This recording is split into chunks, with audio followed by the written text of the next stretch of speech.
Welcome back to Mets Daily, your new home for daily Mets content on YouTube. I'm your host, Jake Brown, at Jake Brown Radio.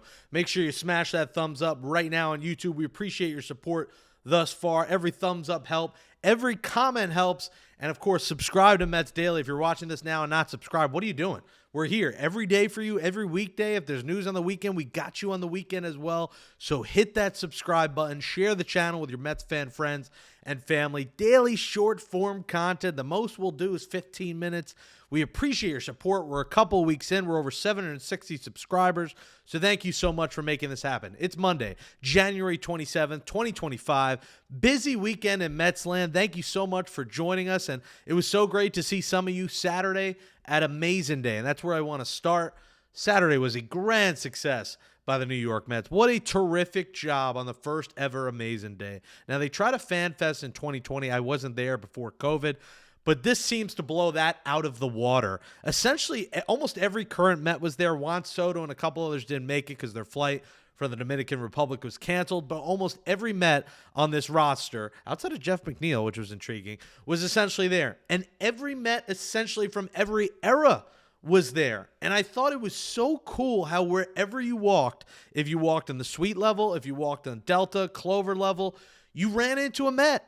Like, there were times I look to my right, there's Mike Piazza, then I see Carlos Mendoza, then I see Butch Husky, then I see John Neese, Matt Harvey, my guy Benny Agbayani, Edgardo Alfonso, Josh Tolley, R.A. Dickey, the Cohen family and the Mets organization brought out all the stops. Everybody was there, and, if you weren't there, you really missed out. It was a remarkable event. When I first got there, you got to go in the visitors clubhouse, and, this picture right here was a cool Topps card that they let you make. You take a picture with the bat, they printed out the card, and they gave it to you as free. It was included. So there were a lot of cool free trinkets and pop-ups. The gin and juice was there, the Dre and Snoop. They had gin and juice. You tried different drinks. This jacket was they had a pop-up barbershop in the suite, and this jacket is from that. And in this picture you see on YouTube here, Alex Cohen, that's the Mets owner, Steve Cohen's wife, watching on as that is me. You see, I tweeted it out at Jake Brown Radio. It's a little small here, but that is me getting a shape up of the beard. I didn't really have any hair left for them to shave, but that is Alex Cohen watching on as I get a shape up in a suite at Citi Field from the Otis and Finn Barbershop. And this is unbelievable. Now listen, real men wear pink. Let's be serious. And this jacket, it says Queens Y'all on the back. It is just remarkably clean. And, I don't own much pink, so this was awesome to get one of these cool jackets. And, yeah, just so many cool events. They had different panels. My guy Keith Rad with R.A. Dickey and Josh Tolley talking knuckleballs, podcasts. They had the 86 Met panel, 2000 panel, Gary, Keith, and Ron. Just well done, and I hope this becomes a tradition. The only complaint I think a lot of people had were if you did get autographs, which I didn't, but if you got autographs, the lines were nuts, and they kind of took up a lot of space. So the autograph lines were a little crazy. It was a little bit hectic. They probably sold too many tickets. But outside of that, this was – and I've interviewed a lot of these Mets legends. Like, for the regular fan, it is just a special event where they get to, be – standing next to Mike Piazza, David Wright. David Wright, I took a video, and a kid was crying when he met David Wright. Unprecedented fan fest event, Amazing Day. Hopefully it becomes an annual thing. And, we got some news that came out of Amazing Day as well. As you see, of course, I ran into my old co-host, Nelson Figueroa. You could see here me and Figgy linking up the old Amazing But True Amazing Day reunion. Yeah, just a special event. And news came out of it as well on the Steve Cohen, David Stearns press conference that made the news waves, and a king-like response to the Pete Alonso saga from Steve Cohen. So it was Gary Cohen talking to Steve Cohen, David Stearns. Carlos Mendoza was up there as well, basically awkwardly sitting there, and they asked about the Pete Alonso situation. Gary Cohen asked, and David Stearns gave a solid answer, but was getting booed, and Cohen stepped in there. And shame on those fans if you were one of the ones that booed Steve Cohen and David Stearns and screaming, "We want Pete." Now, it wasn't everyone, but it was a decent portion of the crowd in the Piazza Club during this panel that were booing the GM and owner that just got the team in their first year as Stearns as GM, 2 wins from a pennant. One of the most fun team, maybe the most fun team of our lives. They were booing, yelling, "We want Cohen." This isn't the circus. I thought that was a damn shame by the fan base. And Steve Cohen gave this king-like response, which, this response needs to be in Cooperstown. It was so good. So he said, I don't like the negotiations. I don't like what's been presented to us. As we continue to bring in players, reality is it becomes harder to fit Pete, what is a very expensive group of players that we already have. And he said, this was fascinating. He said, personally, this has been an exhausting conversation and negotiation. Soto's negotiation was tough. This is worse. A lot of it is we made a significant offer. I don't like the structures that are being presented back to us. I think it's highly asymmetric against us, and I feel strongly about it. Wow. Strong words from the Mets owner, and I think needed words in a situation where you got fans booing. It's getting restless at a day that him and the organization set up for the fans to be right next to their current and Mets legends from past, present, from every era. There were Mets players there. And this guy's getting booed because he hasn't signed one player that they offered to be the fourth highest paid player at that position at 3 years, around $70 million. And you're going to boo him. This was the absolute, you could call it a little bit brutally honest. Maybe he said a little bit too much.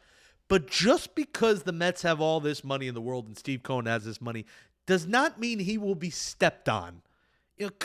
Juan Soto was a different, circumstance. He's a generational player. That was a contract no other player is really ever going to get. That's a one-off. Look at reality. The Mets are bidding with themselves, and they're not going to do that. They will move on from Pete, and the reality is this. And when Stearns talked about the guys internally, why can't they repeat the production of 2024 Pete Alonso, who was abysmal for the regular season? Why can't they get that? Everyone wants to write off the young kid. They want to write off Acuna. They want to write off Mauricio. I get you writing off Beatty. Listen, Beatty's not going to be the everyday starter. I guarantee you that right now. Beatty's not going to be the everyday starter. I know he took number 7 from Jose Reyes, which I didn't love, and he was there. Beatty's not the everyday guy, so I would not worry about that. But you got to have faith in this front office to either go with the young guys, to maybe trade for Spencer Torkelson, or guess what? David Stearns showed the ability that if someone wasn't performing or they weren't getting the job done, he cut the cord on them. The Mets moved on from guys. Outside of DJ Stewart, if a guy didn't do anything, they moved on. Joey Wendell, they moved on from him. They moved on from Adrian Hauser. They did not keep guys stringing along when they sucked. So if the Mets are in dire need of a first baseman by June, July, they will go trade for one. If they're in the race, which we expect them to be, and they need a first baseman, they will go get one. So Pete Alonso is a regressing player. They offered him a ton. They don't view him as part of this picture. And how awkward is it for the players that have to, be asked about and answer? Of course, Lindor, being the captain like he is, had a great response to everything. And, he's tired of it. He said, whatever he wants to do, he will do. This clubhouse doesn't need Pete Alonso. In fact, they really don't need Pete Alonso. They're going to be fine and maybe better off without him. And just because he's homegrown and the fans love him doesn't mean anything to this front office. They want to win and put the best team possible to win. They will replace him. He was bad last year. They will get that production elsewhere. Will they get 40 homers? Maybe not. But guess what? They have Juan Soto.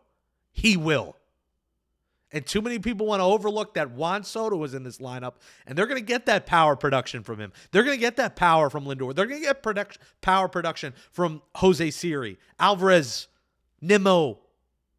They're going to get home runs. They don't just need Alonso because he's homegrown. They need the best team possible. And I think right now, after these comments, after everything that's went down, I would like him to sign elsewhere and the Mets to move on to the next era of Mets baseball.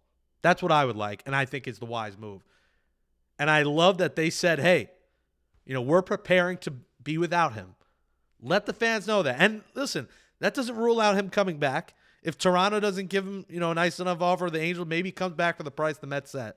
But I love what Cohen and Stearns said at Amazing Day. That's simpatico, owner, GM, manager. That's what you've been looking for as a Met fan for a long time. They got it now. We talk about King Cohen. How about another king? Michael King. King Comma Michael. Michael King. The Padres have reportedly discussed Michael King in trade talks. Now, Does Michael King, Juan Soto, does that ring a bell? They were traded for each other in a mega blockbuster deal between the Padres and Yankees. And apparently, Ken Rosenthal of The Athletic says, they remain in play to be traded. We knew about Dylan Cease being potentially in play to be traded. We didn't know about Michael King. And if you're the Mets here, you at least got to give them a call. You have got to give the Padres a call. Look at Michael King's numbers last season. 2.95 ERA, 30 starts, 173 and 2/3, 201 strikeouts. Will be a free agent after 2025 season, and he'll turn 30 in May. This guy's right in the prime of his career. And for those naysayers on Clay Holmes who said, oh, no, you're going to make him a starting pitcher, that's never going to work. Michael King is the perfect example of a pitcher. Now, he made some starts in his career, but before last season, he had 19. Over the course of 4 seasons, the first season he only pitched 2 innings. Over the course of 4 seasons, he had 19 starts. So really, Michael King was a reliever that turned starter, and he had a very successful reliever, became a starter, and look what he did. Absolutely remarkable. So you got to see what it's going to cost. Listen, Michael King's going to cost you a lot of prospects. It might not be worth it in the end. But for the naysayers of this Mets rotation, man, would it be intriguing. Maybe you don't trade for Vladdy. You wait for him in free agency if he's available. The Blue Jays don't extend him. But maybe the trade you make for that starting pitcher in Michael King. And you have Senga, Manaea, King, Peterson. Then the Mets become scary. So just a name to keep an eye on, Michael King, if he does indeed become available. After Friday's show, the Mets also made a move. Now, I didn't dedicate a graphic to this because he's likely going to miss the entire 2025 season. But the Mets signed Adbert Alzolay to a 2-year minor league deal. Alzolay is a reliever. Tommy John surgery in August. Likely he'll be out all year. Maybe he's back for September, October, but probably doubtful. He's 30. He was the Cubs closer at one point. 2023 is the year where you look at, man, this guy was really good. 64 innings. He was, 2.67 ERA. He was fantastic in 2023. A little bit down in 2024 with a 4.67 ERA and then Tommy John surgery. But a name to keep an eye on later in the season and going into the 2026 season for the Mets, Adbert Alzolay has been added. Well, fun weekend, an amazing day. Great seeing you. Thank you so much for watching. I am Jake Brown at Jake Brown Radio. Again, smash that thumbs up. Please hit subscribe. Share the channel with your Mets fans, friends, and family. We appreciate the support. And comment below. Did you like what King Cohen said about the Alonso situation? And also, should the Mets make a trade for Michael King? Let us know in the comments what you think about all that. Thanks, everybody, for watching. We'll talk to you tomorrow, Tuesday, January 28th, right here on Mets Daily.